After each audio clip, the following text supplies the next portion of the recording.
So I'm considering moving back into my parents' house, and it's more of a complicated decision.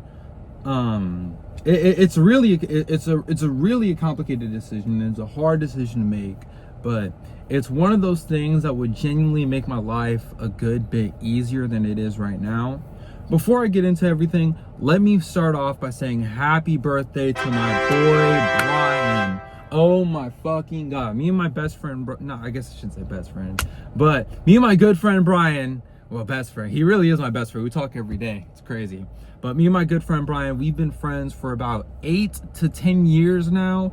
He's been friends with me ever since I was like 14, 15, and we've been going strong now that he's 20 and I'm 21. So, you know what I'm saying? It's been 8 years since I met this guy, and we've been going hard in the paint ever since. So, happy birthday to my best friend Brian. Congratulate him in the comments. Shout out Brian. I love Brian so much. We love Brian. That's the guy. You know what I'm saying? But anyways, I've been struggling a lot since I moved out of my parents' home with saving money. When I first moved out, I've been wanting to, I wanted to spend money on myself. You know what I'm saying? I didn't want to live a life of struggle and missing out on all these different things. And partly because of that, I lost out on so much money. I mean, it was ridiculous. You know what I'm saying? And maybe I should be able to spend money on myself. Maybe it's not that ridiculous of a want or an ask, but it has been. You know what I'm saying? And it just hasn't been something that I haven't been able to do, or something that I should have done. But, and on top of that, I've just been spending money recklessly, eating out every single day, not setting money aside, and gas prices have gone up and up and up. When I first moved out, it cost $40 to fill my tank. Now it's $60. And that's a pretty big difference. And with how much driving I do, it doesn't really make any sense to not fill it up all the way. You know what I'm saying? But with that being said, I've been thinking about moving out a lot to really focus on myself. I've been going through a lot of trials, a lot of heartache, and just more stress than I can really reason with, you know? And one of the things that I've been thinking about is how much I miss to draw. I draw a lot, you know what I'm saying? It's one of the passions that I picked up when I was a teenager that stuck with me into early adulthood. You know what I'm saying? And even when I got into real estate, trying to become a realtor, which ultimately fell through because I just didn't study. I just didn't study enough. Not as much as I thought I did or thought I needed to. And because of that, I wasn't able to make it through all the way. But I think it is something that we'll come back to, and I'll be a realtor one day. But sometime soon is just not going to happen.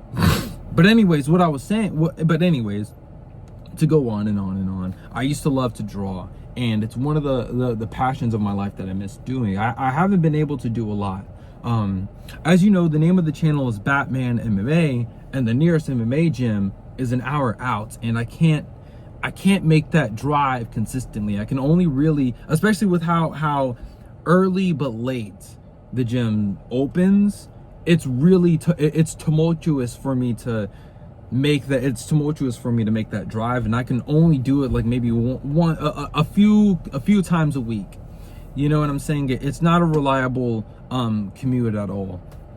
So I've been missing out a lot. I've been missing out on a lot since I've moved out of my parents' house, and I've just been on a constant downward spiral, getting into bad habits that I was into when I was a teenager, but that I grew out of. And I just find myself just crashing. You know what I'm saying? There really isn't any way to explain what I'm going through other than it just crashing.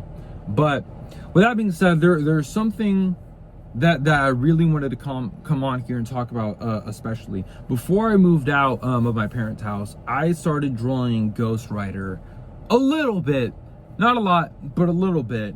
Coming up with the concept of rebooting this character, specifically the Johnny Blaze version. And I was thinking about it.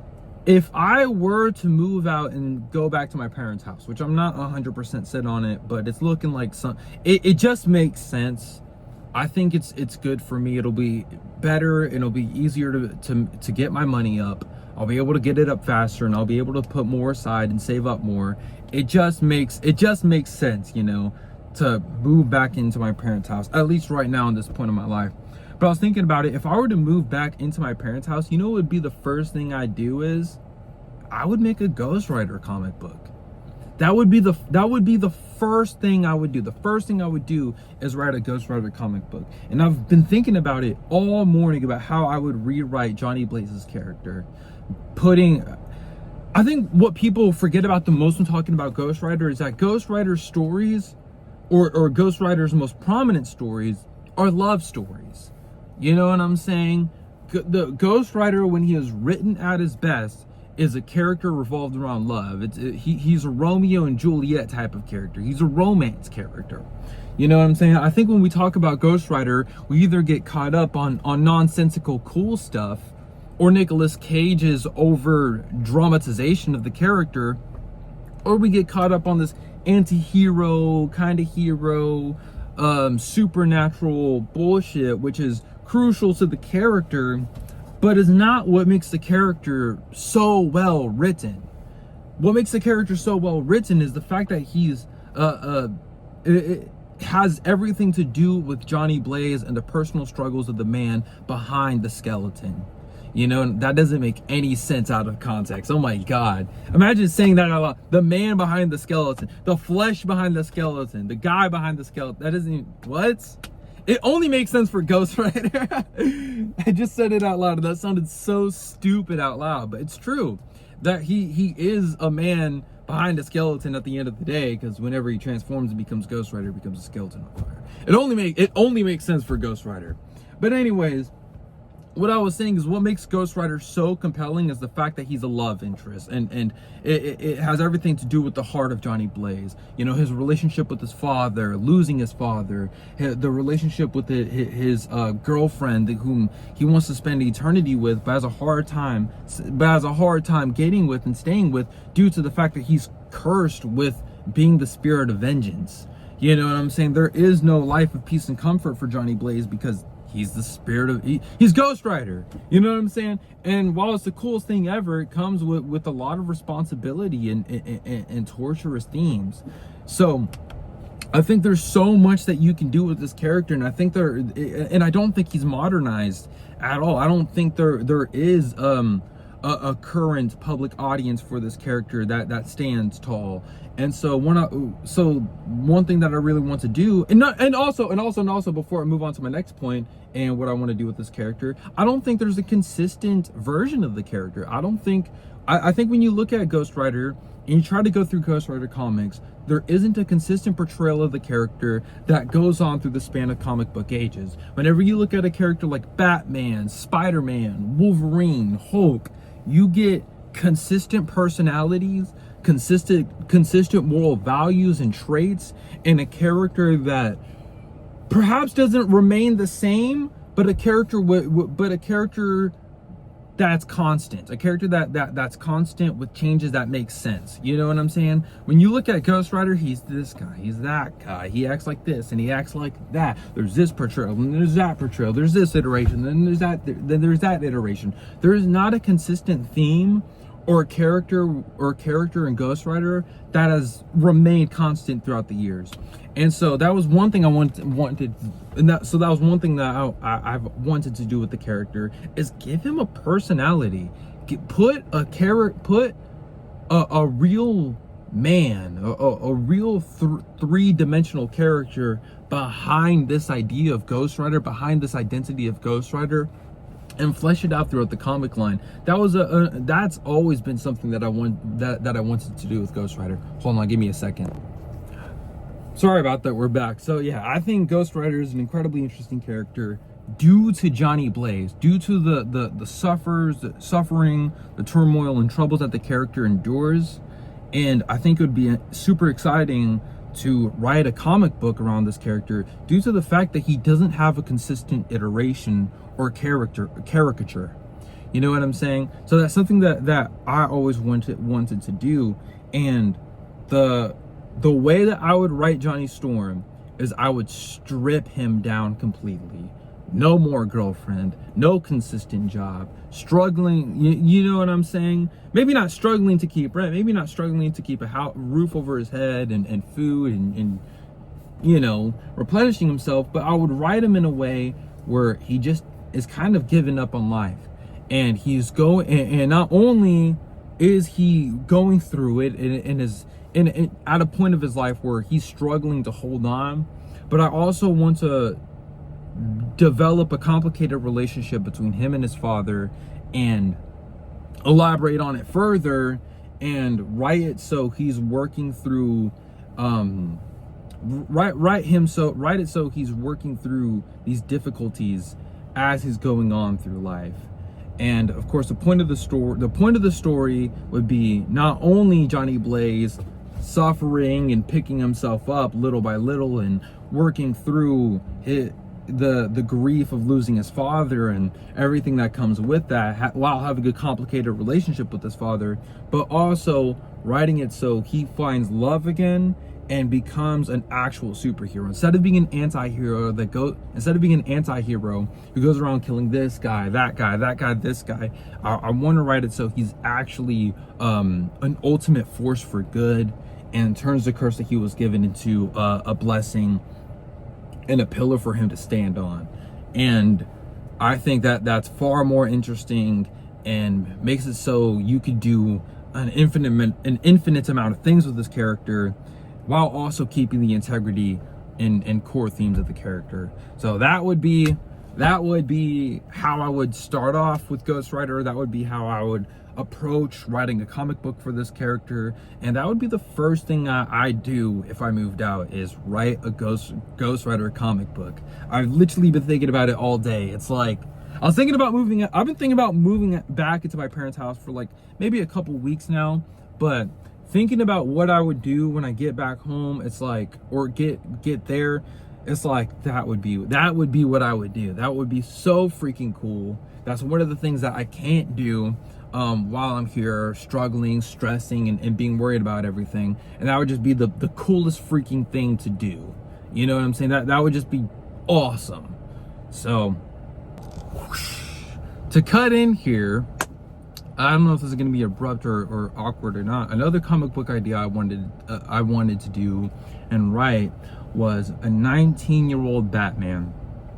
A version of Batman that I wouldn't say is soft, but is immature, is still a kid. You know, one who is constantly grief-stricken, constantly grief-ridden, and is one who is constantly mourning the death of his parents and can't get over it, right? But is still a 19-year-old kid. Someone who, you know, isn't ready to get shot in the fucking leg. Someone who is hyper emotional. Someone who is just entered adulthood and is figuring out being Batman one step at a time, lousily, and is making constant mistakes and really isn't ready for the world ahead, but slowly but surely grows into the mythical hero we know him to be. You know, I want it to be a tale of growth and maturity from immaturity, right? I want it to be a tale of Batman being way over his head, becoming calm and focused. And like I said, being a kid who grows into a hero is essentially what I wanted to do. Because I feel like there's a lot of good origin stories for Batman, and there's a lot of great old man stories for Batman, but there isn't really any true visual portrayal of him being an immature child that's in over his head. You know what I'm saying? Even with the Gotham show, which I absolutely loved, by the way, still doesn't really hold him to this extent of immaturity or childishness or childlikeness. You know what I'm saying? And it isn't to say that that's a bad show or that that's a bad depiction of Bruce Wayne or kid Bruce Wayne, because obviously he's a sheltered child who grows up only with himself and his parents and, you know, and his butler. You know what I'm saying? So it's not the most ridiculous thing to believe that Batman was mature from the point he was 9 all the way up. And it's not ridiculous to believe that Batman died in that alley and from that point was born a monster or mythical monster hero thing, right? But I just think it would be far more exciting and enticing to write a story about Batman where he's not so tough, where he gets shot in the arm or leg and has to cry it out for a second. You know what I'm saying? A Batman that's hyper emotional, isn't ready for the love triangles and affairs, and is someone who is struggling step by step, but still puts on the cowl and manages to make a city a better place, because that's what a man does. And a Batman that grows again from an immature child into an adult that holds the mantle of Batman perfectly.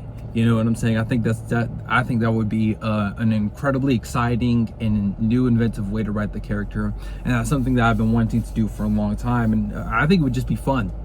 I think it'd be a fun ass story to write. You know what I'm saying? So that's another thing that I've been wanting to do for a very long time. And if I move back to my parents' house, that would give me the freedom to explore these comic book writing concepts. So I don't know what the future entails. I really can't tell you. I'm not 100% set on moving out of my parents' house, but I did want to come in and talk about this other comic book idea I've had running around in my head for a couple years now, honestly. And yeah, I just really wanted to put this stuff out there. Transition over. That's kind of what I wanted to come on here and talk about, is, you know, the a little bit about the difficulties of my life, while not going into detail because the details are personal. Other than the details are personal. And I also wanted to talk about what I want to do, what I would do if I moved back into my parents' house, and sort of put this idea out there and see if anybody appreciates it, likes it, or if it resonates with anybody. You know what I'm saying? So that's why I wanted to come on here and make this video. Again, shout out Brian. Happy birthday to my best friend. I hope you're doing well. I hope you see this message and you know that I love you, bro. And I hope you take good care of yourself, and I hope you enjoy your first year. I hope you enjoy, you know, this year being a 20-year-old, you old ass dude.